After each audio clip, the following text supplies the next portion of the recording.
تخيل معايا دري مغربي ب200 درهم ولا مليونير. المعنى الحقيقي ديال دار الخير تلقاه. دري سميتو حمزة. حمزة كان راجع من القرايه في الصباح ما به ما عليه، شويه كتبان له واحد 200 درهم طايحه. هو يقول الله جاب الله 200 درهم كاين ما يدار بها. المهم كمل طريقو، غادي فرحان ناضي. شويه داز حدا واحد فارماسي، يلقى واحد السيده مسكينه جالسه حدا فارماسي كتبكي. بقات فيه هو يمشي عندها، سولها قال لها مالك يا الحاجه كتبكي علاش؟ وهي تقول له راجلي جراو عليه من الخدمه وما عنديش باش نشري الدواء ديال السكر. قال لها شحال خصك نشوف واش نقدر نعاونك؟ قالت له خصني 380 ريال ديال الدواء، 190 درهم ديال الدواء.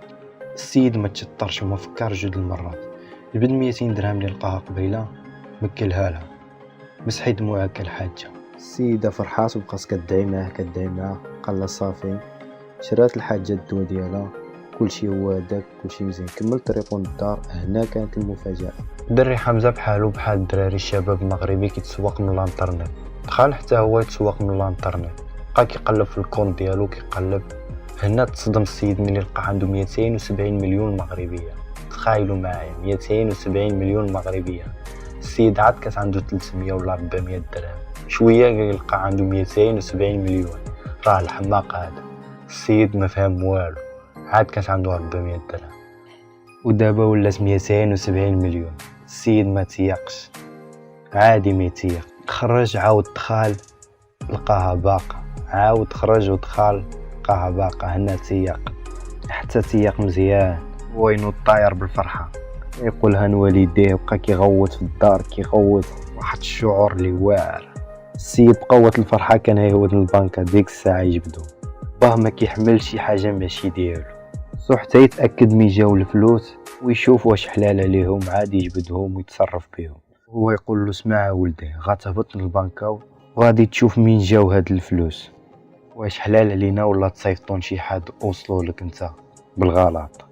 الدري عجباتو الفكره، قال يمكن نصيفطهم شي حد وصلوا لي انا بالغلط. ناض هبط للبنكه ديك الساعه باش يتاكد من ديك الفلوس من جاو. بقى كيتسنى النوبه ديالو في لاكيست. وصلت النوبه ديالو، جلس عند كيسه ويقول له واحد الامانه وصلتني في الكونت ديالي، بغيت نعرف منين جات هاد الامانه. هو يقول له واخا نقدر نعرفوا منين جات هاد الامانه. هو ياخذ لاكارت ناسيونال ديالو، بقى كيقلب كيطابي في ديك اللعيبات ديالو. هو يتصل بالسيد اللي صيفط الفلوس، جاوبو قال له السلام عليكم، واش انت هو ديك السيد اللي صيفط 270 مليون؟ سمعوا الدراري المفاجاه، قال له انا صيفطتها. هو يقول له ياك ما وقع شي مشكل وبغيتي تصيفط شي حد وصلتنا السيد بالغلط؟ قال له لا انا عندي الفلوس بزاف، صيفطتها هكاك صدقه عند من ما وصلت، مبروك عليه. دري سمع هاد الهضره ارتاح وفرح لواحد الدرجه ما كتوصفش. نيشان مشى نعقلو ديك الصدقه اللي دار في الصباح 200 درهم اللي كان لقاها، كان عطاها لديك السيد. هذيك صدقه هي اللي رجعت عليه من 200 درهم الى 270 مليون. عرفتي علاش؟ حيت السيد ما فكرش جوج المرات، شاف المراه كتبكي وخصها الدواء.